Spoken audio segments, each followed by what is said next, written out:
জামাত doctor Shafiqur Rahman হাফিজাহুল্লাহ উনি ঘোষণা দিয়েছেন না, এদেশের হাফ ইঞ্চি মাটি যদি কেউ উল্টা পাল্টা নজরে তাকায় চোখ তুলে নেওয়া হবে। এটা আর আগস্টের 5 তারিখের আগে নেই, আগস্ট মাস পার হয়ে গেছে। এদেশে এখন সব আমরা এক। কিছু মানুষ উস্কানিতে এখনো পা দিচ্ছেন, আমি আশা করব আপনারা কারো উস্কানিতে পা দেবেন না। দেখেছেন না গোপালগঞ্জের মানুষের পেছনে কেরম লাল হয়ে গেছে? ওই সময় শুনতাম যে গোপালগঞ্জ থেকে ঢাকায় কেউ যদি বাসে বসে আসে 300 টাকা, দাঁড়িয়ে আসলে 1000 টাকা। মানে এমন পিটানো পিটিয়েছে আর্মিরা যে বসে আসবে সে কায়দা নেই। এখনো পাগলামি করছেন অনেকে, যখন আসবে চট করে। কিসের চট করে আসা? এদেশের একটা মানুষের বিবেক যদি জাগ্রত থাকে, জীবনেও কোনো জালেমকে এদেশে আর আসতে দেওয়া হবে না ইনশাআল্লাহ। কোনো জালেমকে আমরা সামনে চেয়ারে মেনেও নিতে চাই না। কোরআনে কারিমের একটা আয়াত একটু শিক্ষার জন্য বলছি, সূরা নমল 19 নাম্বার পারার 20 নাম্বার পৃষ্ঠা, এটা 7 নাম্বার লাইনের 52 নাম্বার আয়াতে আছে, তাফসিরে কাবিরের ভেতরে পাবেন। আল্লাহ পাক বলেন, ফাতিল কা বুয়ুতুহুম খাবিয়াতাম বিমা যালামু। এই এদিকে তাকান, এইগুলো তো মানুষ না কি ওইটা? এই এদিকে থেকে সরেন। এই মাইক ম্যান, এই জানতো এখান থেকে যান। এই ছেলে এখান থেকে সরে তো, পিছাও, আরো পিছাও, পিছান পিছান, তাড়াতাড়ি আরো পিছান, আপনার লাগবে না ওগুলো করা। পিছান, আরো পিছান, যান পিছান। কথা বলা যাবে না ভাই, এমনি সময় কম, দেখছেন না? হ্যাঁ এদিকে তাকান। সিরাজগঞ্জবাসী, এটা রেকর্ড হচ্ছে, কালকে সারা দেশে যাবে। এরকম উল্টা পাল্টা দেখলে থানার বদনাম হয়ে যাবে। মানুষ জানে যে অন্তত সিরাজগঞ্জের উল্লাপড়া এখানে একজন মানুষ থাকে, এ মানুষের আন্ডারে যারা আছে এরাও মানুষ। এখন যদি এই কাজ করেন, অন্যান্য জেলার মানুষ যারা খারাপ ভাববে না? এই জন্য আমি মাপ চাচ্ছি, অন্তত আমাদের সম্মান যেন নষ্ট না হয়। ফাতিলকা, কোরআনের কোন শব্দ যদি কেউ বোঝার চেষ্টা চালায়, ও 500 রাকাত নফল নামাজের সওয়াব পায়। আপনি এখন 500 রাকাত নফল নামাজ পড়তে পারবেন? একটু চেষ্টা করেন। আল্লাহ পাক বলেন ফাতিলকা, এই যে এইভাবে আল্লাহ দেখিয়েছেন। ফা ব্যবহার হয় আরবি গ্রামার অনুযায়ী 19টা অর্থে। তিলকা দিয়েছেন ফা এর পরে, তার মানে আল্লাহ যেন তার কুদরতি হাতের আঙ্গুল এভাবে দেখিয়েছেন। হে বাংলাদেশের মানুষেরা মনে করেন যদি এটা লূত নবী আলাইহিস সালামের জামানার ঘটনা, কিন্তু বাংলাদেশে 2024 সালের 5 আগস্টের সাথে আয়াতটার মিল আছে। এই কারণে বলছি, আল্লাহ বলেন এই সেই ঘরগুলো, বাইতুন দেয়নি, বুয়ুত বহু বচন, হোম মানে তাদের। আল্লাহ বলেন এই সেই ঘরগুলো। হে নবী আপনি একটু তাকান না কেন এদের ঘরের দিকে? খাবিয়াতান, আমি জনশূন্য করে দিয়েছি, পরিত্যক্ত করে দিয়েছি, বিমা যালামু, তাদের জুলুমের কারণে। আপনি কত বাস্তব আয়াত, একটু তাকান। কুষ্টিয়ার হানিফ সাহেবের বাড়ির দিকে তাকান, বাড়িটা এখন জনশূন্য, পরিত্যক্ত, মনে হচ্ছে গণ টয়লেট হয়ে গেছে। গত পরশু দিনও পেপারে দেখলাম ঢাকার ওই ধানমন্দির বাড়িটা কত জলুসপূর্ণ ছিল, কত মানুষ আবেগে যে চুমা খেত, অথচ এখন জাতীয় টয়লেট হয়ে গেছে। একবারে 8-10 জন করে যাচ্ছে, কেউ বিভিন্ন দিকে মুখ করে, মনে হচ্ছে জামাতবদ্ধ টয়লেট চলছে। আয়াতের শব্দের দিকে খেয়াল করেছেন, বিমা যালামু, এদের জুলুমের কারণে। আমি 630টা থানা বাংলাদেশে, কম বেশি প্রায় থানায় আমি গেছি, প্রত্যেকটা জায়গায় জালেমদের বাড়ি ঘরের একই অবস্থা। আল্লাহ বলেন ফাকতিয়া দাবিরুল কওমিল্লাযিনা যালামু, জালেমদের শিকড় কেটে ফেলা হয়ে গেছে। এই যে ইউনিয়নের চেয়ারম্যান, উনি এই ইউনিয়নের মেম্বার থেকে সংসদ পর্যন্ত জালেমরা একেবারে শিকড় গেড়ে রেখেছিল। এমন কোন জায়গা ছিল না যে জালেমদের দোসর ছিল না। এই কথা বলছেন না কেন? আল্লাহ এখানে কতিয়া দিয়েছেন। এটা সূরা আনআম 7 নাম্বার পারা 12 নাম্বার পৃষ্ঠা 4 নাম্বার লাইনের 45 নাম্বার আয়াতের মাঝের অংশে আছে। আল্লাহ বলেন কতিয়া, এর ফাইল জানা নেই, এটা মজহুল। জালেমদের শিকড় সব কেটে ফেলা হয়ে গেছে। কে কেটেছে জানা নেই। হানিফ শাহ কুষ্টিয়ার যত এমপি মন্ত্রী যারা ছিল আশপাশে, চেয়ারম্যান থেকে মেম্বার থেকে, একটারও বাড়ি জনগণ রাখে নাই। আমি যত জায়গায় খবর নিয়েছি একটাও তো পাইনি। দেখিও নি যে সব জনসৈন্য পড়ে আছে উজাড় গৃহ। একটাই কারণ এই জায়গাগুলোতে জুলুম হইতো। এই জন্য আল্লাহ জালেমদের ওই জায়গাগুলো অভিশপ্ত বানিয়ে দিয়েছেন। যেখানে জুলুম করা হয়, জুলুমের দুর্বিসন্ধি হয়, জুলুমের জন্য ষড়যন্ত্র করা হয়, ওই জায়গাগুলো আল্লাহর কাছে ঘৃণিত হয়ে যায়। নাই তো এত দামি জায়গা ঘৃণিত হবে কোন কারণে? 16 সালে একবার হজে গিয়েছিলাম। কাবা তাওয়াফ করার পরে উপরে গেলাম, দেখি আমার পেটে ব্যথা করছে। এক পুলিশকে ডাক দিয়ে বললাম, ইয়া আখি তাল, এদিকে আসেন, আমার পেটে ব্যথা করছে, এখানে কোনো জায়গায় ফার্মেসি আছে আশপাশে?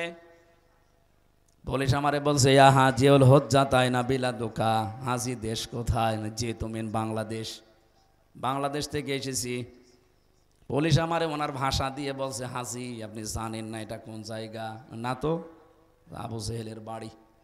আপনি এখনো পায়খানা না করে দাঁড়িয়ে আছেন, তাড়াতাড়ি করেন। পায়খানা করে দেখি আমার পেটের ব্যথা ভালো হয়ে গেছে। আল্লাহ যেন আমাকে জানাতে চাই, হামজা এত টাকা খরচ করে 6,500 কিলোমিটার দূর থেকে আসলে, আর শয়তানের বাড়ি পায়খানা না করে চলে যাবা, তাড়াতাড়ি করো। আমার তো মনে হচ্ছে 1,500 বছর পরে এখন ঠিক এই দেশের জালেমদের বাড়ি ঘরগুলো আল্লাহ আবু জেহেলের বাড়ির মতোই বানিয়ে দিয়েছে। হানিফ সাহেবের মতো এত বড় ঝানু নেতা, তার আঙ্গুলের ইশারায় দেশ দুলতো। তার বাড়ির দিকে তাকান, এখন জনশূন্য, কুকুরও থাকে না। এ পর্যন্ত আল্লাহ বলে শেষ করেননি, পরের টুকু আমাদের জন্য। এবার খেয়াল করেন, ইন্না ফি যালিকা লাআয়াতাল লিকাউমিন ইয়ালামুন। যারা আরবি গ্রামার বোঝে, আয়াতটা আল্লাহ দুইটা তাকিদ দিয়েছেন, ইন্না আর লাম। আল্লাহ বলেন অবশ্যই অবশ্যই এর ভেতরে শিক্ষা আছে যারা জ্ঞানী তাদের জন্য। এত বড় জালেমদের শিকড় যদি আমি আল্লাহ কেটে ফেলতে পারি, এখনো পর্যন্ত অনেকে ক্ষমতার থালা হাতে পায়নি, তাই তাদের চরিত্র মানুষের কাছে উন্মুক্ত। তারা এখনই চাঁদাবাজি আরম্ভ করেছে। আপনি মানুষ। আমির জামাত ডাক্তার শফিকুর রহমান হাফিজাহুল্লাহ ঘোষণায় দিয়ে দিয়েছে, এদেশে চাঁদাবাজি আমরা করি না, কাউকে করতেও দেব না। আপনি কোন মহারথী যে আপনাকে চাঁদা দেওয়া লাগবে? আর ইসলাম যদি আসে, সব চাইতে আগে বন্ধ হবে এই বাংলাদেশ থেকে দুর্নীতি। কথা বলেন না কেন? 2 নম্বরে চাঁদাবাজি। এটা যে কত বড় জঘন্য অপরাধ, যাদের কাছে এগুলো করা হয় তারা জানে। যারা এগুলো করছেন, আমি আশা করব আমরা থামবেন। আপনারাও মজলুম, আমরাও মজলুম, কিন্তু আপনারা আমাদের চাইতে বেশি না। এই বাংলাদেশে না, এই পৃথিবীর ইতিহাসে আমার মনে হয় সাহাবায়ে কেরামের পরে সবচাইতে বেশি মাজলুম এবং কোণঠাসা একামতে দিনের লোকেরা। এখানে গল্প করে কারা? পরে পরে কিচ্ছু বলা যাবে না, আগে শোনেন তারপরে। সূরা কাসাসের 5 নম্বর আয়াতের বাংলা অর্থটা করে আমি তাফসিরে যাচ্ছি। রব্বুল আলামিন আমাদের আশার বাণী শুনিয়েছেন, নুরিদু আন্নামুন্না আলাল্লাযীনা ইসতাদঈফু ফিল আরদ। আল্লাহ পাক বলেন, আমি একটা ইচ্ছা করেছিলাম। একটু ভালো করে বলেন তো, ইচ্ছাটা কার? আরো জোরে। ফাআলুল লিমা ইউরিদ, আমি যা ইচ্ছা তাই। কথা বলেন না কেন? আমি যা ইচ্ছা তাই। ইন্নামা আমরুহু ইযা আরাদা শাইআন আইয়াকুলা লাহু কুন ফায়াকুন। যদি আমি কোনো কাজের ইচ্ছা করি, শুধু কোন বলি, সঙ্গে সঙ্গে ফায়াকুন হয়ে যায়। হাজার হাজার বছর আগের একটা কাহিনী।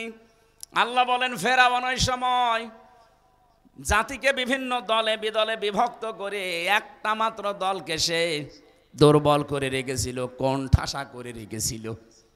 আপনি তাকান বাংলাদেশের দিকে, আমাদের ভেতরেও হাজার হাজার দলে আমাদেরকে বিভক্ত করে রেখেছে এই লেডি ফেরাউন। ওই সময় ছিল পুরুষ ফেরাউন, ওর প্রথম কর্মসূচি ছিল মানুষকে দলে দলে, বেশি দলে দলে ভাগ করতে পারে তাহলে মানুষের শক্তি নষ্ট হয়ে যাবে। আজও বাংলাদেশে দেখেন অনেককে এই হাওয়া দিয়ে, এই বুদ্ধি দিয়ে মানুষকে দল করায় আলাদা আলাদা করে। এ দলে এদেশে এমনও দল আছে শুধু সভাপতি আর সেক্রেটারি, আর কেউ নেই। ওই যে চেয়ারম্যান, আমি সেক্রেটারি, এই পরিচয়, তাছাড়া দলের একটা লোকও নেই। তাও বাবা চেয়ারম্যান, ছেলে সেক্রেটারি, কথা বলছে না, তাদেরও একটা দল। ফেরাউনের কাজ প্রথম এইটা ছিল। এর আগের আয়াতে আল্লাহ দিয়েছেন আজালা মিনহা শিয়াআ, ও দলের ভেতরে, দেশের ভেতরে দল দল দল খালি ভাগ করত। তার ভেতরে একটা দলকে একটা দলকে সে টার্গেট করেছিল যে এই দলটা যদি কোণঠাসা করে রাখা যায় তাহলে বাকি দলগুলো এমনি কথা বন্ধ হয়ে যাবে। আমার তো মনে হচ্ছে আয়াতের সাথে বাংলাদেশের একটা মিল আছে। এই 54 বছরে জালেমরা যারাই আসুক তাদের একটাই টার্গেট, এই দেশে একামতের দিনটা কোণঠাসা হয়ে থাক। এমনকি বিশ্বের বহু মানুষ এইটাই চাচ্ছে যে এরা কোণঠাসা হয়ে থাক, এরা দুর্বল হয়ে থাক, এরা জুলুম নির্যাতন অত্যাচারের স্টিম রোলার দিয়ে এদেরকে যদি দাবিয়ে রাখা যায়, বাকি যে ছোটখাটো সভাপতি সেক্রেটারি ও ছাতা এমনি বন্ধ হয়ে যাবে। আল্লাহ বলেন আমি একটা কাজ করিলাম, আমি ইচ্ছা করলাম যে এই দুর্বল দলটার উপরে মানান করতে। মানান মানে অনুগ্রহ, দয়া। আমি আল্লাহ তাদের উপর একটা দয়া করার ইচ্ছা করলাম। ওয়ানাজালাহুমা ইম্মাতান, আমি আল্লাহ চাইলাম তাদেরকে জমিনের নেতা বানিয়ে দেব। ওয়ানাজালাহুমুল ওয়ারিসিন, জমিনের ওয়ারিস তাদেরকে আমি আল্লাহ বানাবো। ঠিক আমার মনে হচ্ছে 2024-এর 5 আগস্টের পর থেকে আয়াতটা আল্লাহ নতুন করে দেখাচ্ছে। এতদিন যাদেরকে আপনি কোণঠাসা করে রেখেছিলেন ওদেরকে আল্লাহ এখন একটু মনন করেছে, ওদেরকে জাতির নেতা বানিয়ে দিচ্ছে। কথা বলছে না কেন? শুধু নেতা না, জমিনের উত্তরাধিকারী আল্লাহ বানাবে। কেন বানাবে আল্লাহ পরের আয়াতে দিয়েছেন, সূরা কসস 6 নম্বর আয়াত, অনুমাক্কিনা লাহুম ফিল আরদ। আল্লাহ পাক বলেন আমি জমিনে তাদেরকে শাসন ক্ষমতা দিয়ে দেব। অনুরিয়া, আমি দেখাতে চাই ফেরাউনা, ফেরাউনকে, ও হামানা, হামানকে, ও জনৌদাহুমা, এবং তার দলের লোক সৈন্য বাহিনীকে, মিনহুম মা কানু ইয়াহযারুন, এই মানুষগুলো পৃথিবীতে যাদেরকে বেশি ভয় পেত আমি আল্লাহ তাদেরকে জমিনের শাসন ক্ষমতা দিয়ে তাদেরকে দেখাবো। এই আয়াতটা খাপের খাপ, মমতাজের বাপ মিলে যাবে সামনে ইনশাআল্লাহ। কোরআনের পাখি আল্লামা শহীদ দেলাওয়ার হোসাইন সাইদি রহমতুল্লাহ আলাইহি জীবনে যতগুলো স্বপ্নের কথা বললেন, একটা স্বপ্নকেও আল্লাহ বাদ দেয়নি, সবগুলো দেখিয়েছেন। এমনি দেখাননি। সূরা ফাতিহা, লাকাদ সাদাকাল্লাহু রাসূলাহুর রুয়া বিল হক, অবশ্যই আমি আল্লাহ, এখানে ফাইল কর্তা আল্লাহ নিজে। লাকাদ সাদাকাল্লাহ, আল্লাহ বলেন অবশ্যই আমি আল্লাহ সত্যে প্রমাণ করব আমার রাসূলের স্বপ্নকে। বলেন তো রাসূল এখন আছে? কথা বলেন না কেন? রাসূলের নায়েব আছে, ওলামা একরাম যারা, আল ওলামা ওয়ারাসাতুল আম্বিয়া, আলেমরা না রাসূলের ওয়ারিস। সুতরাং রাসূলুল্লাহর স্বপ্ন যদি আল্লাহ সত্য প্রমাণ করে দেখাতে পারেন, রাসূলের ওয়ারিস যারা তাদের স্বপ্ন আল্লাহ দেখাবে না? কথা বলেন না কেন? অবশ্যই দেখাবে।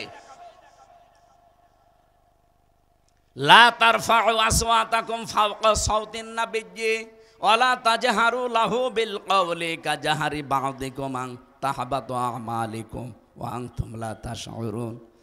সাবধান ইমানদারেরা, আমার রাসূলের কথার উপরে আওয়াজ করে কথা বলবা না। 1500 বছর আগে শেষ হয়ে যাওয়ার কথা এখনো কোরআনে আছে। কোন কারণে আছে? এই জন্য রাসূল থাকবে না, কিন্তু তার ওয়ারিসরা থাকবে। আর রাসূলের কথার উপরে আওয়াজ করে কথা বললে যেমন আমল আখলাক সব নষ্ট হয়ে যায়, রাসূলের ওয়ারিসদের উপরে যদি কেউ কথা বলে তার পেছনের আমল আল্লাহ নষ্ট করে দেবে। আংতাহবাত আমালুকুম, আমলের বহু বচন আমাল, একটা কাজও বাকি থাকবে না। আপনার নামাজ, রোজা, দান, সাদগা যা করেছেন দুনিয়ায় সব আল্লাহ বলেন আমি নষ্ট করে দেব। ওয়াংতুম লা তাশউরুন, টেরও পাবে না কখন নষ্ট হয়ে গেছে। এই জন্য রাসূলের স্বপ্নগুলো যদি আল্লাহ সব সত্যে প্রমাণ করে দেখাতে পারেন, আমাদের যিনি রাসূলুল্লাহর ওয়ারিস আমরা যাদেরকে মনে করি দেশে আলেমরা, আর এক বাক্যে দল মত নির্বিশেষে সারা পৃথিবী থেকে আল্লামা সাইদি, এই আল্লামা শব্দটা এমনি দেওয়া হয়নি।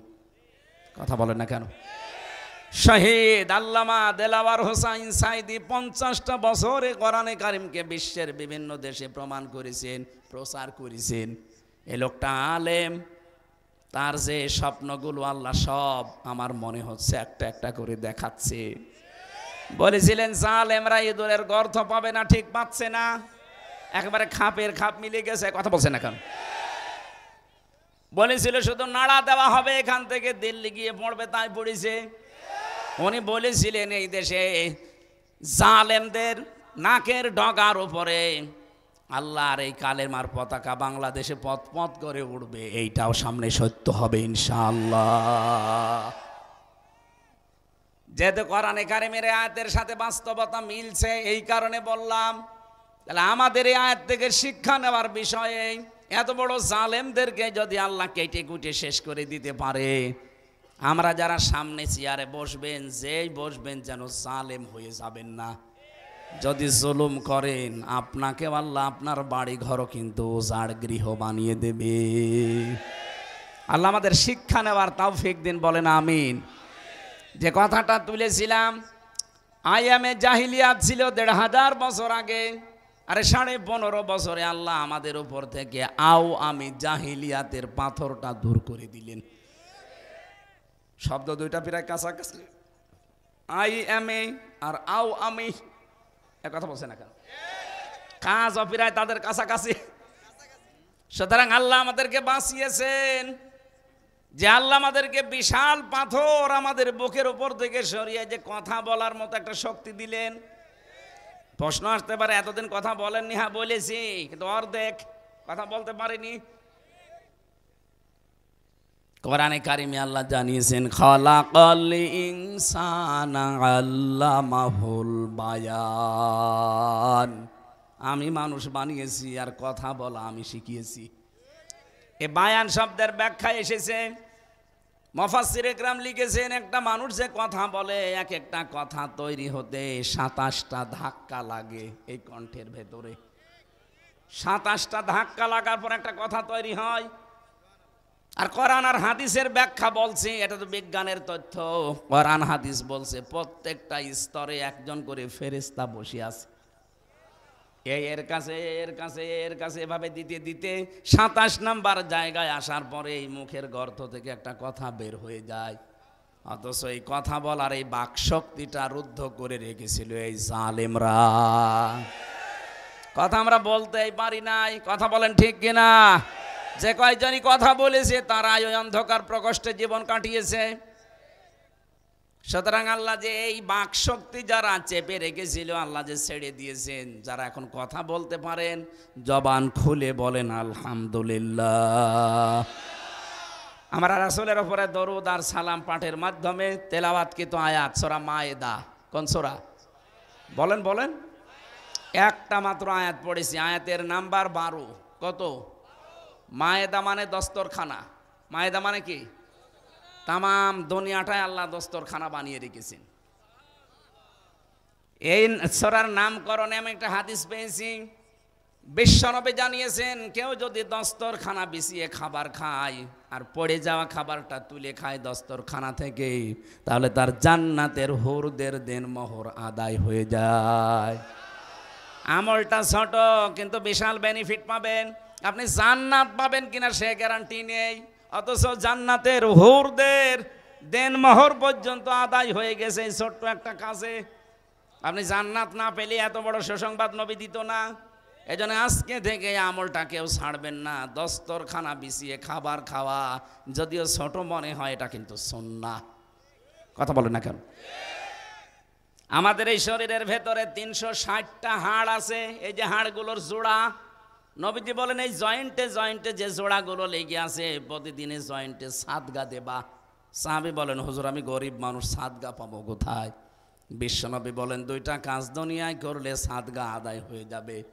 মসজিদের ভেতরে যদি কোনো ময়লা পড়ে থাকে, কপ থুতু কাশ যাই ময়লা থাকে, নিজের দায়িত্ব মনে করে তুলে ফেলে দিবা। আর দস্তরখানায় পড়ে যাওয়া খাবারটা তুলে খাবা। তাহলে নবীজি জানিয়েছেন এই যে 360টা জোড়া এর সাদগা আল্লাহ তোমার কাছ থেকে আদায় বলে ধরে নেবেন। আমরা এই আমলগুলো করি। নামকরণের ভেতরে আরো হাজারো কথা ছিল। আমরা তাফসিরে যাচ্ছি। এই আপনারা কথা বলেন কেন? একদম স্তব্ধ হয়ে যাবেন। এখন নামাজ চলছে, 500 রাকাত নফল নামাজের সওয়াব পাবেন এই 1 ঘন্টায়। আমার ভাইরা, আজকের আলোচনার বিষয়টা বলেছিলাম আল্লাহ আছে কাদের সাথে। বললাম না যে প্রত্যেকটি ধর্মের মানুষরাই তার দেবতাকে সঙ্গে রাখতে চায়। ওই যে বেদুইন রাখতে চেয়েছিল, নবীজি বললেন যে নাকটা ভেঙে গেছে, বলে হ্যাঁ নাক ভেঙেছে আমার কারণেই, আমি এরে রেখে কোনো জায়গায় যাই না। এমনকি টয়লেটে যাওয়ার সময় চিন্তা করলাম খোদা একে টয়লেটে নিয়ে যাওয়া যায়, রাখলাম পাশে। কাজ সেরে এসে দেখি ওর মাথা থেকে পা পর্যন্ত পুরা ভিজা। চিন্তা করলাম খোদার গা ভিজা, না জানি কোন রহমত বরকতের পানি হবে। জব্বা বের করে চাটলাম, খাইলাম, দেখি গন্ধ দুর্গন্ধ, একটা বিটকট বিট ঘটিয়া একটা কি এরকম স্বাদ বা উদ্ভট স্বাদ। পানিটা যদি রহমতের পানিতে গন্ধ হবে কেন? আশপাশে তাকিয়ে দেখি একটা কুকুর দাঁড়িয়ে আছে, ওর নিচ দিয়ে পানি টপকাচ্ছে। এইবার টের পালাম যে এ কোন রহমতের পানি। মেজাজ গেল খারাপ হয়ে, এই তুই খোদা না হুদা? কুকুরের পোশাক থেকে নিজেকে বাঁচাতে পারো না, আমি বিপদে পড়লে বাঁচাবে কি করে? দিলাম এক আষাঢ়, গেছে নাক ভেঙে। হেনবি এদের অসারতা, এদের কল্প কাহিনী, এদের মিথ্যাচার, এদের সব ভুয়া বিষয়গুলো আমি ধরে ফেলেছি, যেগুলো সব বাজে জিনিস। আমি আর এই মিথ্যাচারের সাথে থাকতে চাই না। আমি এসেছি তাওহীদের নিচে আশ্রয় নিতে। দয়া করে আপনি আমাকে পড়িয়ে দেন লা ইলাহা ইল্লাল্লাহু মুহাম্মাদুর রাসূলুল্লাহ। আমার মনে হয় সেই সময় এখন এসে গেছে। আজ হাজারো মানুষ তাদের ভুলটা অন্তত আঁচ করতে পেরে বিবেকের তাড়নায় তারা ফিরে আসতেছে। গত বর্ষদিনও যশোরে কলেজের অধ্যাপককে আমি শুধু 3 মাস বলেছিলাম, স্যার আপনি একজন বিসিএস ক্যাডার, আপনার ঈমান নেই কিন্তু আপনার বিবেক আছে। আপনি আমার ধর্মীয় গ্রন্থ কোরআনটা শুধু একটু বুঝে পড়বেন বাংলায়। আপনি আরবি পড়তে পারেন না জানি, শুধু বাংলায় পড়বেন। আপনাকে আমি মুসলমান হতে বলি না, কারণ আমাদের ধর্মে জোর জবরদস্তি নেই। কি আছে? লা ইকরাহা ফিদ্দিন, বাড়াবাড়িও নেই। আমাদের ধর্মে কোনো জোর জবরদস্তি যদি থাকতো, 850 বছরে এলাকাটা মুসলমান শাসন করেছে, একটা হিন্দু খুঁজে পাওয়া যেত না। অথচ আমরা মুসলমান, আমাদের আমানত ভারতে। তারা এখন কি করছে দেখছেন? মসজিদগুলো ভেঙ্গে ভেঙ্গে মন্দির বানাচ্ছে। বলছে 500 বছর আগে এখানে মন্দির ছিল। কয় বড় নাফারমান জাতি একটা এই উগ্রপন্থী হিন্দুরা। এদের ভিডিওগুলো দেখবেন, কত বড় জঙ্গি এরা, তামাম দুনিয়ায় ভাইরাল করে দেন। খ্রিস্টানদেরকে বলবো, ডোনাল্ড ট্রাম্প এই জন্য উনি সিদ্ধান্ত নিয়ে ফেলেছে 16 লাখ ভারতীয়কে জানুয়ারির 20 তারিখের পরে উনি যে শপথ নেবেন এরপরে ফেরত পাঠিয়ে দেবেন। এমনি না, 2 জন খ্রিস্টান মেয়েকে, যুবতী মেয়েকে ভারতে উলঙ্গ করে হাঁটিয়েছে। এরা জাতি হিসাবে কলঙ্ক, মানবতার শত্রু এরা। তামাম দুনিয়ার কারোর সাথে এদের মিল নেই। এই কথা বলেন না কেন? খ্রিস্টান মেয়েদেরকে আপনি উলঙ্গ করে ঘোরালেন রাস্তায়, ট্রাম্প আপনাদের ছেড়ে দেবে? এখন এই যে 16 লাখ পাঠিয়ে দিচ্ছে, দাদার ধুতি সামলাতেই জীবন শেষ হয়ে যাবে। আর আমরা অলরেডি বলে দিয়েছি যে না, আমাদের ব্যবসা বাণিজ্য বলেছিল যে আমরা না খেয়ে মারা যাব। পাকিস্তান থেকে, তুরস্ক থেকে, চীন থেকে আমাদের খাবার আল্লাহ পাঠিয়ে দিচ্ছে, ওদের সাথে কিচ্ছু দরকার নেই। আফগানিস্তান, পাকিস্তান, নেপাল, ভুটান, চীন, মায়ানমার এগুলো যদি ওদের ছাড়া চলতে পারে, বাংলাদেশে চলতে পারবে ইনশাআল্লাহ। একটা রাষ্ট্রের সাথে ওদের মিল নেই, প্রত্যেক জায়গায় ওদের সমস্যা। সারা বিশ্বে আমরা দেখি মানুষ মাটির নিচে তেল পায়, গ্যাস পায়, লোহা পায়, স্বর্ণ পায়, আর ওই শয়তানরা শুধু মসজিদের নিচে মন্দির পায়। পিটিয়ে সোজা করা দরকার, কথা বলে না কেন?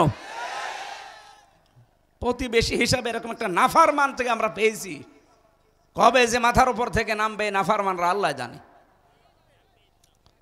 খ্রিস্টানদেরকে বলবা আপনার যুবতী মেয়েকে যারা উলঙ্গ করে হাঁটিয়েছে এই উগ্রপন্থী হিন্দুদেরকে ছাড়বেন না। 200 কোটির উপরে মুসলমান, আমরা গরু খাওয়ার অপরাধে মুসলমান জবাই করা হচ্ছে।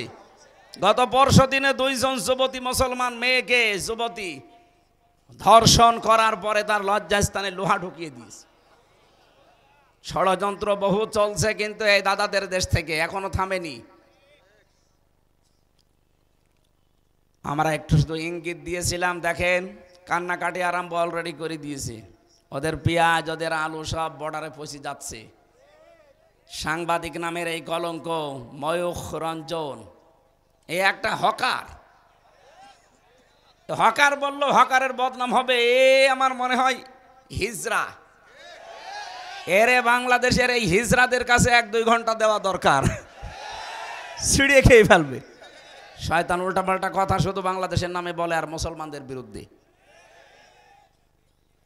প্রতিবেশী হিসাবে সতর্ক করছি, আল্লাহর ঘর কাবা ধ্বংস করার জন্য এসে আবাবিলের কি পরিণতি হয়েছিল আব্রাহার দেখেননি?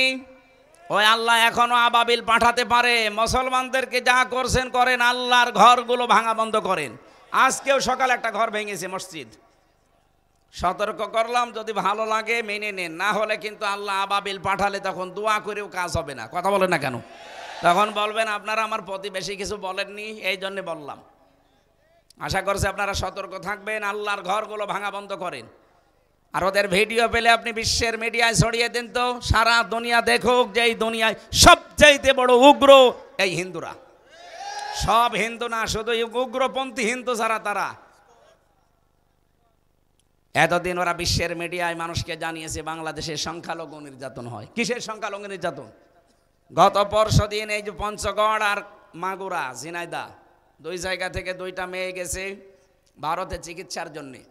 সাংবাদিক ওই ময়ূখ রঞ্জনের মতো একজন হকার, মলম বিক্রেতা, ও এসে বলছে আপনি বলেন যে বাংলাদেশে আপনার মেয়েকে রেপ করা হয়েছে, বাংলাদেশে আর টিকতে পারছি না, এই কারণে আমরা পালিয়ে এসেছি।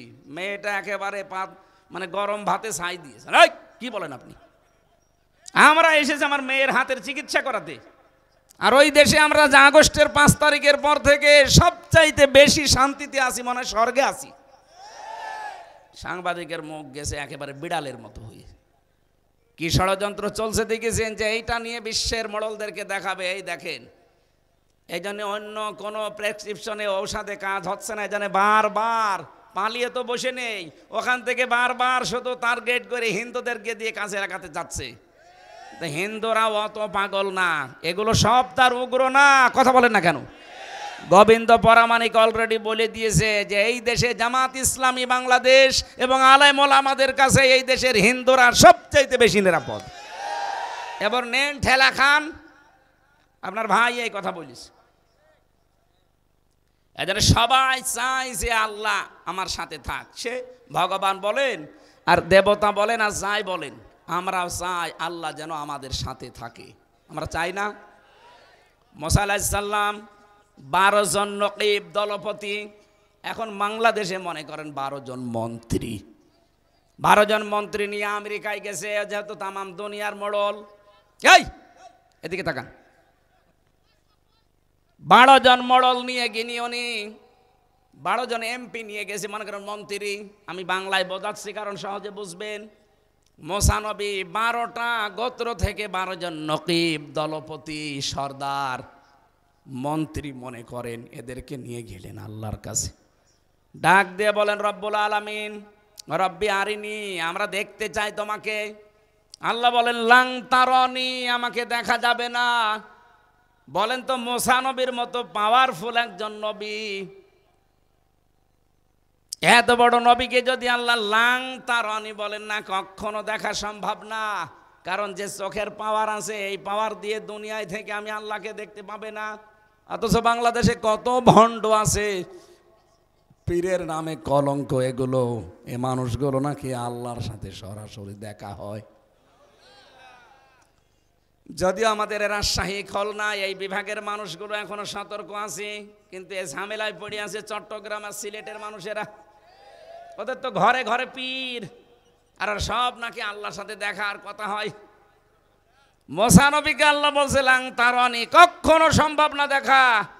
নবী যদি না পারে তো এরা পারে কি করি?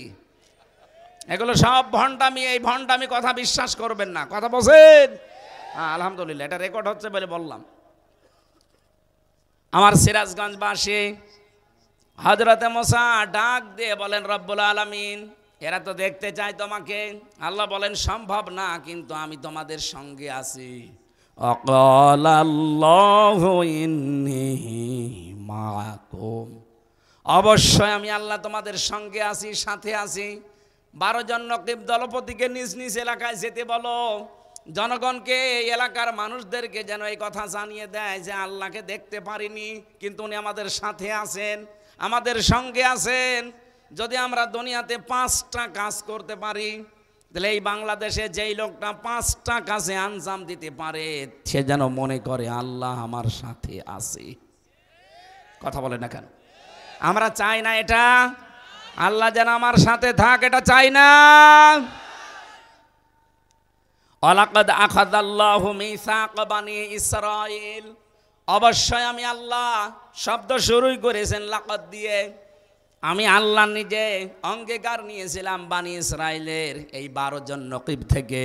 ওয়াবাসনা মিনহুম 12 নাকিবা, আমি নিজে তাদের মধ্যে পাঠিয়ে দিলাম এই 12 জন নকিবকে, আর ঘোষণা দিয়ে জানিয়ে দিলাম, যাও নিজের এলাকায় যাও, জনগণকে এই কথা বলবা যে আল্লাহকে দেখতে পারিনি, কিন্তু আল্লাহ আমাদের সাথে আছে, এই ঘোষণা নিয়ে এসেছি।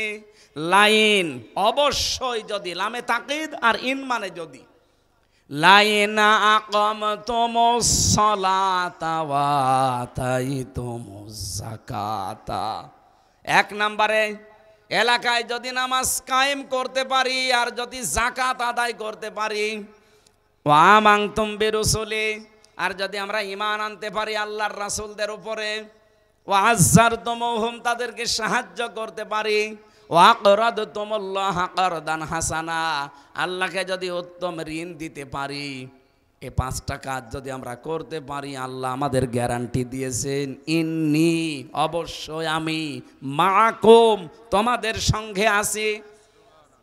আল্লাহ বলেন আমি তোমাদের সঙ্গে আছি, সব সময় সাথে থাকবো। এই 5টা কাজ করা লাগবে। সিরাজগঞ্জবাসী, প্রথম কাজটা আকামতুমুস সালাতা। আল্লাহ কিন্তু বলেন না যে ফাসল্লি, নামাজ পড়ো না, নামাজ কায়েমের কথা জানিয়েছেন। নামাজ নিজে নিজে পড়া যায়, কিন্তু কায়েম নিজে নিজে করা যায় না। কায়েম করতে হলে পরিবার, সমাজ এবং রাষ্ট্র লাগে। তাহলে আল্লাহকে এই দেশে যদি আমরা রাখতে চাই আমাদের সঙ্গে, নামাজ কায়েমের আন্দোলন করা লাগবে। এই কথা বলেন না কেন? এটাকে ব্যক্তিগতভাবে পারা যায় না, ব্যক্তিগতভাবে নামাজ পড়া যায়। এই জন্য ফাসল্লি লিরাব্বিকা ওয়ানহার, হে নবী আপনি নামাজ পড়েন, এই একটা জায়গায় শুধু আছে। আর 82 জায়গায় আছে আকিমিস সালাত, নামাজ কায়েম করেন। ব্যক্তি, পরিবার, সমাজ, রাষ্ট্র, এগুলোতে নামাজ কায়েম করতে হলে শুধু ওয়াজ করে শোনা মতো বলে হবে না, এখানে আইন পাশ করা লাগবে। এই তথ্য আছে সূরা হজের 41 নম্বর আয়াতে, আল্লাযীনা ইম্মাক্কান্নাহুম ফিল আরদ আকামুস সালাহ ওয়া আতাবুজ যাকাত, আমি যদি আমার মুমিন বান্দাদেরকে জমিনের শাসন ক্ষমতা চেয়ারে বসাই, তারা 4টা কাজ করবে। 1 নম্বরে নামাজ কায়েম করবে। তাহলে বাংলাদেশের জনগণ, আল্লাহকে যদি আমরা সঙ্গে রাখতে চাই, নামাজ কায়েম করতে চাই যারা সংসদে, তাদেরকে পাঠানোর দায়িত্ব আমাদের। কথা বলেন না কেন? এর জন্য যদি মিছিল করা লাগে, মিটিং করা লাগে, ভোট দেওয়া লাগে, যা মনে করেন করেন, এইটা ইসলাম। অনেকে মনে করে ভোটের কথা, হ্যাঁ ভয়ও কাট্ট, বাংলায় লেখা আছে, তাফসিরে মারিফুল কোরআন নিয়ে আসেন, ইন্নাল্লাহা ইয়ামুরুকুম আন তুআদ্দুল আমানাতি ইলা আহলিহা, বহু বচন এটা, আমানাত, অবশ্যই আল্লাহ তোমাদেরকে নির্দেশ দিচ্ছে যাবতীয় আমানত তার প্রাপকের কাছে পৌঁছিয়ে দাও। এখানে আমানাত 9টা অর্থ আছে। 1 নম্বর অর্থই হচ্ছে রায় দেওয়া, ভোট দেওয়া।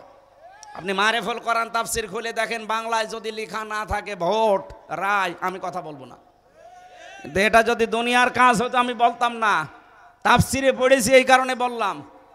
এরপরেও যদি কেউ দুনিয়ার কাজ মনে করে এড়িয়ে যান, তাহলে মারেফুল কোরআন আপনি ছিঁড়ে ফেলেন। পারবেন আপনি?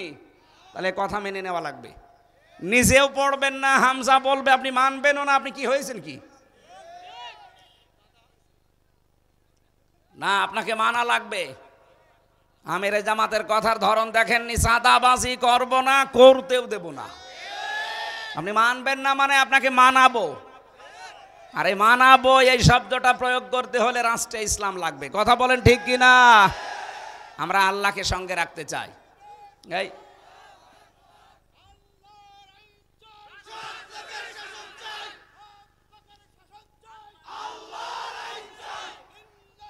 আলহামদুলিল্লাহ ভাই,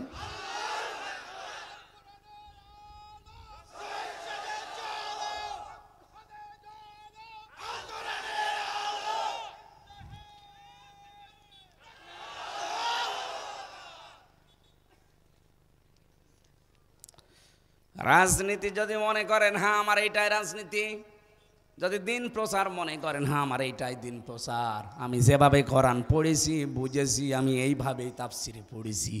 আল্লাহকে আপনি সঙ্গে রাখতে চান, অথচ নামাজ কায়েমের আন্দোলন করবেন না, নামাজ শুধু পড়বেন, আপনার সাথে আল্লাহ নেই। আপনাকে নামাজ কায়েমের কথা প্রথম দিয়েছেন, তাও ইন দিতেন, হয়েছে তো লা দিয়েছেন। আরবি গ্রামার যারা জানে কত কঠিন শব্দ জানেন এটা। লাইনা আকামতুমুস সালাতা, অবশ্যই যদি তোমরা নামাজ কায়েম করো। বলেন তো নামাজ কায়েমের দায়িত্ব কার? রাষ্ট্রের। কার? রাষ্ট্রে যদি ওইভাবে মানুষ না যায়, নামাজ কায়েম করবেন কখন? 300 এমপির ভেতরে অন্তত 151 জন হওয়া লাগবে মাওলানা রফিকুল ইসলাম খানের মতো, যারা এই বিলটা আনতে পারে। এই কথা বলেন। আমরা এইটার জন্যই তো কোরআনের তাফসিরে বসেছি। আমি ওনাকে সংসদে এমপি বানানো লাগবে পক্ষে না, কিন্তু এইরকম মানুষ দরকার যারা বুকে কোরআন নিয়ে যে বলতে পারবে যে না আমরা নামাজ কায়েমের বিল চাই। এরকম 151 জন যেই বলবে তখন বলবে হ্যাঁ জয়যুক্ত হয়েছে, হ্যাঁ জয়যুক্ত হয়েছে, হ্যাঁ জয়যুক্ত হয়েছে। তারপরের দিন একটা সলিমদ্দিকে পাওয়া যাবে না ফরজ নামাজ বাদ দিয়ে তাস খেলতেছে। হ্যাঁ কথা বলেন না কেন? তখন নামাজের ওয়াজও করা লাগবে না, আজান হলে ও আগেই মসজিদে যাবে। প্রত্যেকটা জায়গা তখন একটা জান্নাতের ঘ্রাণ পাওয়া যাবে, দ্বিতীয় মিনি জান্নাত হয়ে যাবে বাংলাদেশ। আল্লাহ তখন বলেন আমি তোদের সঙ্গে আছি। এটা রাজনীতি মনে করছেন। এই ভোট শব্দটা বললাম কোন কারণে? সূরা নেসা 5 নম্বর পারা 10 নম্বর পৃষ্ঠা 11 নম্বর লাইনের 85 নম্বর আয়াত। মাই ইয়াশফা শাফাআতান হাসানাতাই ইয়াকুল্লাহু নাসিবুম মিনহা ওয়া মাই ইয়াশফা শাফাআতান সাজ্জিয়াতাই ইয়াকুল্লাহু কিফলুম মিনহা। কেউ যদি ভালো কাজে সুপারিশ করে, রায় দেয়, ভোট দেয়, সমর্থন দেয়, আল্লাহ বলেন ও ভালো কাজ করে যা পাবে তুমি শুধু রায় দিয়ে তাই পাবে। এ লোকটা যদি যে নামাজের বিলটা আনতে পারে, এরকম 151 জন বাংলাদেশে যদি নামাজ কায়েম হয়, 18 কোটি মানুষ নামাজ পড়বে। আপনি একটা ভোট দিয়ে 18 কোটি মানুষের নামাজের সওয়াব। আর উনি যদি যে মদের আইন পাশ করে, সারা 18 কোটি মানুষ মদ খেলে যে গোনা হতো ওনার আমল নামায় তো যাবে। আপনি একটা রায় দিয়ে ওই গোনা আপনার আমল নামায় যাবে। অত সহজ মনে হচ্ছে ইসলাম? খালি বলা হ্যাঁ এটা দুনিয়ার বিষয়, বলার দরকার কি? কিসের দুনিয়ার বিষয়? দুনিয়ার কোনো বিষয় নেই, সব আখেরাতের বিষয়। কারণ এইটা দিয়ে আপনার আখেরাত তৈরি হবে। এই জন্যই মোনাজাতে প্রথম বলা হয় রব্বানা আতিনা ফিদ দুনিয়া হাসানা। আগে কেউ কি বলে আল্লাহ আখেরাতে আগে দিও তারপর দুনিয়ায় দিও? আগে দুনিয়া তারপরে আখেরাত। কারণ দুনিয়া যদি ঠিক না থাকে আখেরাত তো ঠিক থাকবে না। এই জন্য আমরা চাই আগে দুনিয়া ঠিক করতে। কথা বলেন না কেন? যদিও আমাদের নিয়ে সারা পৃথিবীতে ষড়যন্ত্র চলছে, কিন্তু আল্লাহ যদি আমাদের সঙ্গে থাকে কোনো ষড়যন্ত্র কাজ হবে না, সব ছিন্ন ভিন্ন হয়ে যাবে ইনশাআল্লাহ। এই জন্য আয়াতের প্রথম শব্দ এটা, লাইন আকামতুমুস সালাত, নামাজ কায়েম করো এলাকায়। আকাল আল্লাহু ইন্নী মাআকুম, আমি আল্লাহ নিজে তোদের সঙ্গে আছি। নবীজি নিজে আবু বকরকে নিয়ে যখন গারে সরে পালিয়েছিলেন, তখন বলেছিলেন ইদহুমা ফিল গার ইদ ইয়াকুলু লিসাহিবিহি লা তাহজান ইন্নাল্লাহা মা'ানা। স্মরণ করো এই সময়ের কথা যখন গুহার ভেতরে তার সাথীকে মুহাম্মদ রাসূলুল্লাহ বলেছিলেন কোনো ভয় নেই, কোনো চিন্তা নেই, আমরা দুইজন না, আমাদের সাথে কে আছে। এই জন্য মা মানে সঙ্গে থাকা, সাথে থাকা। আল্লাহ পাক বলেন আমি আল্লাহ নিজে সঙ্গে আছি। ওই সময় যেমন হেরা গুহাকে গারে সোরার ওই গুহায় ছিলাম, আমি আল্লাহ সঙ্গে থাকার কারণে কঠিন বিপদ থেকে বাঁচালাম। মাকড়সা জাল বিছিয়ে দিল, কবুতরের ডিম পেড়েছে, কাফেরদের একটা ধাঁধা লেগে গেছে। এই বিশ্বেতে যত ষড়যন্ত্র হচ্ছে বাংলাদেশ নিয়ে, বিশেষ করে প্রতিবেশী এদের দ্বারা, সত্যি যদি দলমত নির্বিশেষে নামাজটা রাষ্ট্রীয়ভাবে কায়েমের ব্যবস্থা হয়, আল্লাহ সাথে থাকবে, কোনো ষড়যন্ত্রে কাজ হবে না। আমরা এটা চাই না। 2 নম্বরে যাকাত ভিত্তিক অর্থনীতি কায়েম করবা। এটা তো আর ওয়াজের কাজ না, এটা আইনের কাজ। এ বাংলাদেশে বহু মানুষ আছে নামাজ পড়ে, রোজা রাখে, হজ করে এসেছে, কিন্তু যাকাত কি ও জানেও না, দেয়ও না। এবং কি অর্থনীতি কি, ইসলামী অর্থনীতির পাঠ ও কিচ্ছু জানে না, অথচ পীর হয়ে বসে আছে, বিশাল আলেম, অর্থনীতির একটা সাবজেক্টও জানে না। এই যে এত বড় একটা বিশাল ইবাদত, মুশারাকা আছে, মুদারাবা আছে, মোরাবাহা আছে, বায়ে সালাম আছে, বায়ে মুআজ্জাল আছে, বায়ে ইস্তিসনা আছে, বায়ে ওয়াহিদা, 28টা চ্যাপ্টার আছে, একটাও জানে না। তে আপনার এটা ইবাদত না? একটা অর্থনীতি যে একটা ইবাদত অনেকে জানে, অথচ 2 নম্বরে আল্লাহকে সঙ্গে রাখতে চাইলে অর্থনীতির কথা আল্লাহ দিয়েছেন, ওয়াতাইতুমুজ যাকাত। যাকাত ভিত্তিক অর্থনীতি কায়েম করো। বাংলাদেশে ইসলামী ব্যাংক চেষ্টা চালিয়ে যাচ্ছে। অনেকে বলে ইসলামী ব্যাংক আর এই সোনালী, চৈতালি, রূপালী সব এক। কে বলেছে আপনাকে এক? ওরা তো সরাসরি হারাম কাজে জড়িত। এরা চেষ্টা চালাচ্ছে, যতদিন যাকাত ভিত্তিক অর্থনীতি কায়েম না হবে ততদিন এরাও পারবে না। কিন্তু এদের গোনা হবে না। কারণ কি? নবীজি নিজে 13 বছর মক্কায় থাকতে নামাজ পড়েননি। নামাজ পড়লেন কাবা শরীফের দিকে, অথচ 360টা মূর্তি। কি করে নামাজ পড়লেন? কাবার ভেতরে 360টা মূর্তি নিয়েই তিনি নামাজ পড়েছিলেন, কারণ ওটা সরানোর ক্ষমতা তার। বলেন বলেন। অথচ ওই নবী মদিনায় দিয়ে ক্ষমতা নিয়ে যখন আসলেন, মূর্তিগুলো ভেঙে ফেলে দিলেন। এবার আবার নামাজ আরম্ভ করলেন। এবার নামাজ হয়নি, আগেরটা হয়নি। ইসলামী ব্যাংক বাংলাদেশ যতদিন চেষ্টা চালাচ্ছে, যাকাত ভিত্তিক অর্থনীতি যতদিন কায়েম না হবে ততদিন এদের গোনা নেই। আপনি নির্দ্বিধায় এখানে লেনদেন করবেন, গোনা হলে এর শরিয়া বোর্ড আছে, তাদের হবে। এই জালেমরা এসালামের মাধ্যমে 80,000 কোটি টাকা এখান থেকে লটপাট করে ব্যাংকটাকে ধ্বংস করে দিয়েছে। নিজে তো একটা ব্যাংক বানাতে পারো না। ইসলামী অর্থনীতি একটা ইবাদত। এই ইবাদতটা দাঁড় করিয়েছিল সাজ্জাদ আবুল আলা মওদুদী রহমতুল্লাহ আলাইহি। শয়তান পীর হয়ে বসে আছে, ইসলামী অর্থনীতির একটা চ্যাপ্টারও জানে না, নামাজ কি তাও জানে না। বাংলাদেশে 48,000 পীর। আমি অহংকার করে বলছি না, এমনিতেই জানার জন্যে। 48,000 পীর। এই আয়াতের প্রথম 2টা অংশ এই 48,000 পীরের কাছে দিন। আকিমিস সালাত আতুজ যাকাত। নামাজের কথা হয়তো মোটামুটি কিছু বলতে পারবে, কিন্তু ইসলামী অর্থনীতি, যাকাত, এটার একটা পয়েন্টও বলতে পারবে না, এবং ও জানেও না, কারণ এগুলোর আলোচনা আমাদের দেশে হয় না। অথচ নবী নিজে মুদারাবা করেছেন, মুশারাকা করেছেন, মুরাহাবা করেছেন। মুদারাবার সংজ্ঞা হচ্ছে আমি শ্রম দেব, আপনি টাকা দেবেন, দিয়েছিল। এই কথা বলছেন না কেন?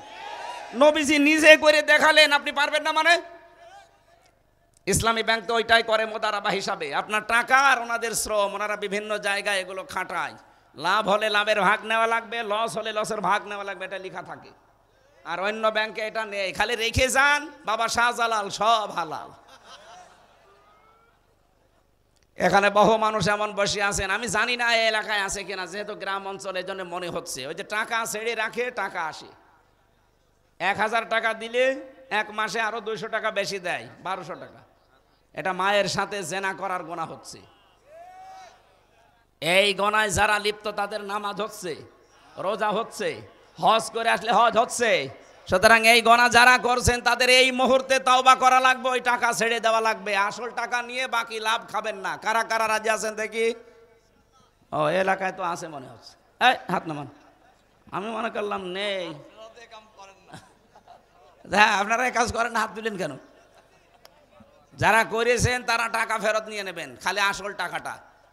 এই যে আকরাদুমুল্লাহ কারদান হাসানা, আল্লাহকে যারা উত্তম ঋণ দেয়, আপনি একজন মানুষকে দান করার চাইতে যদি ধার দেন, ঋণ দেন, ডবল সওয়াব পাবেন। একদিকে তার উপকার আর একদিকে ঋণ দেওয়া। সুবহানাল্লাহ বলতে পারেন নাই? এই শব্দটার ভেতরে লক্ষ লক্ষ কথা আছে। আমাদের শহীদ আল্লামা মতিউর রহমান নিজামী রহমতুল্লাহ আলাইহি, ওনার স্ত্রীর আজকে মাহফিল আমার পাবনাতে। শামসুন নাহার নিজামী মোহতারামা আমার শ্রদ্ধাভাজন। এই জন্য আমার মনে হয় এখন আমি আর চালাতে পারছি না। আমি 9টা থেকে 10টা 1 ঘন্টা সময় চেয়েছিলাম, 1 ঘন্টা 10 মিনিট হয়ে গেছি। আগামীতে আসলে আমি আবার কথা বলবো এই আয়াত নিয়ে। পড়াটা শেষ করতে পারলে এবং মেয়েদের যে 5টা পয়েন্ট ছিল বলতে পারলে ভালো হতো। আপনারা যা সাজিয়েছেন আমি খুশি, অনেক সুন্দর লাগছে। যতটুকুই বলেছি যদি মেনে চলতে পারেন আলহামদুলিল্লাহ, আল্লাহুম্মা আমিন। লা ইলাহা ইল্লা আনতা সুবহানাকা ইন্নী কুনতু মিনাজ জালিমিন। রাব্বানা যালামনা আনফুসানা ওয়া ইল্লাম তাগফির লানা ওয়া তারহামনা লানাকুনান্না মিনাল খাসিরিন। রব্বুল আলামিন, বড় আশা নিয়ে হাত তুলেছি। যতটুকু কথাই সিরাজগঞ্জ উল্লাপাড়া খানপাড়ার মাটিতে বললাম, আল্লাহ তাআলা যত মানুষ আমরা শুনেছি, আমাদেরকে জীবনে প্র্যাকটিক্যালি আমল করার তৌফিক দাও। এ বিশাল আয়োজন দেখো কত সুন্দর করে এলাকার মানুষেরা সাজিয়েছে, মনে হচ্ছে বাসর ঘর সাজিয়েছে। কোরআনের জন্য যারা এত পাগল, এ মানুষগুলোকে তুমি কোরআনের সংসদ উপহার দিয়ে দাও। আল্লাহ তাআলা, আমি আয়াতগুলো দিয়ে যা বোঝাতে চেয়েছি, নামাজ কায়েমের আন্দোলন করা, যারা চাই তাদের পক্ষে থাকা, এদের অন্তরের ভেতরে এই কাজটা তুমি গেঁথে দাও। ইখলাস নিয়ে আমাদের কাজ করার সুযোগ করে দাও রব্বুল আলামিন। বিশ্বাস করি আমরা যা বলছি তুমি শুনতে পাচ্ছ এবং দেখতে পাচ্ছ। সম্মানিত মা বোনেরা পর্দার আড়ালে বসে আছে, এদেরকে খাদিজার মতো, আয়েশার মতো বানিয়ে দাও। কত মানুষ অশান্তিতে আছে এলাকায়, আল্লাহ তুমি তাদের ঘরের শান্তির ব্যবস্থা করে দাও। মাহফিলের প্রধান অতিথি মাটি এবং মানুষের সন্তান মাওলানা রফিকুল ইসলাম খান, আল্লাহ তার বাবা মাকে মাফ করে দাও, তার শরীরটা সুস্থ রাখো, তার জীবনের কোরবানিগুলো কবুল করে নাও। আল্লাহ সম্মানিত সভাপতি এসেছে আমার আরাফাতের ভাই সোহরাবউদ্দিন পরামানিক, তাকেও কবুল করো।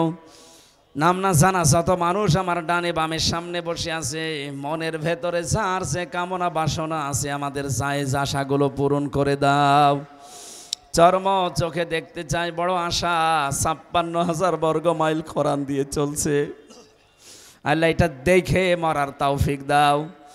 মাওলানা মিজানুর রহমানের মাধ্যমে আজকে এখানে এসেছি, আল্লাহ তোমার এই গোলামকে মঞ্জুর করে নাও। এলাকায় মাটির নিচে যত মানুষ ঘুমিয়ে আছে, কোরআনের বরকতে মাফ করে দাও।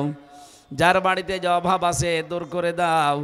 এলাকায় যত জমি জায়গা আছে, আল্লাহ তুমি মেহেরবানি করে বরকত নাজিল করো। বারাকাল্লাহু লানা ওয়া লাকুম ফিল কোরআনিল আযীম। মরণ আসলেই যেন পড়তে পারি লা ইলাহা ইল্লাল্লাহু মুহাম্মাদুর রাসূলুল্লাহ।